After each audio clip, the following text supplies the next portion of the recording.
സത്യം വിട്ടകലുന്ന കാലം. 2 തിമോഥെയോസ് 4:4 സത്യത്തിന് ചെവി കൊടുക്കാതെ കെട്ടുകഥ കേൾപ്പാൻ തിരികെയും ചെയ്യുന്ന കാലം വരും.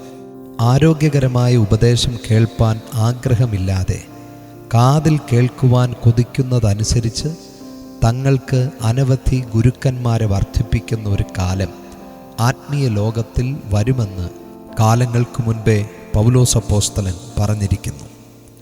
ഇന്ന് നാം ഇത് ചിന്തിക്കുമ്പോൾ ഇത് നാളെയുടെ കാര്യമല്ല, ഇന്നിൻ്റെ യാഥാർത്ഥ്യമാണ്.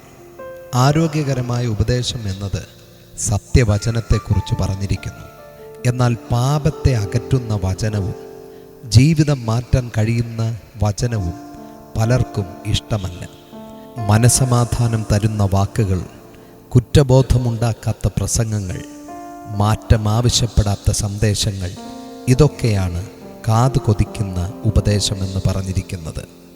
സത്യം പറയുന്ന ഒരാളെ മാറ്റി നിർത്തിയിട്ട് കാതിനിഷ്ടമുള്ളത് സംസാരിക്കുന്ന അനേകരെ ഇന്നത്തെ ആത്മീക ലോകം ഒരുക്കുന്നു. ഗുരുക്കന്മാരുടെ എണ്ണം കൂടുന്നു, എന്നാൽ സത്യത്തിൻ്റെ ആഴം കുറയുന്നു. വചനം സത്യമാണ്. സത്യം വിട്ടു പോകുന്നവർ അടുത്ത നിമിഷം തെറ്റായ ഉപദേശത്തിൽ വീഴുന്നു.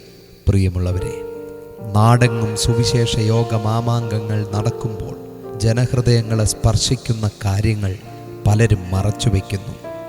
അപ്പോസ്തലന്മാർ പ്രസംഗിച്ചപ്പോൾ കേട്ടവരുടെ ഹൃദയത്തിൽ കുത്തുകൊണ്ടു. ചിലർ പ്രകോപിതരായി, ചിലർ വിധേയപ്പെട്ടു. വചനം ചിലപ്പോൾ നമ്മെ വേദനിപ്പിക്കും, എന്നാൽ അത് നമ്മുടെ ജീവനെ രക്ഷിക്കും.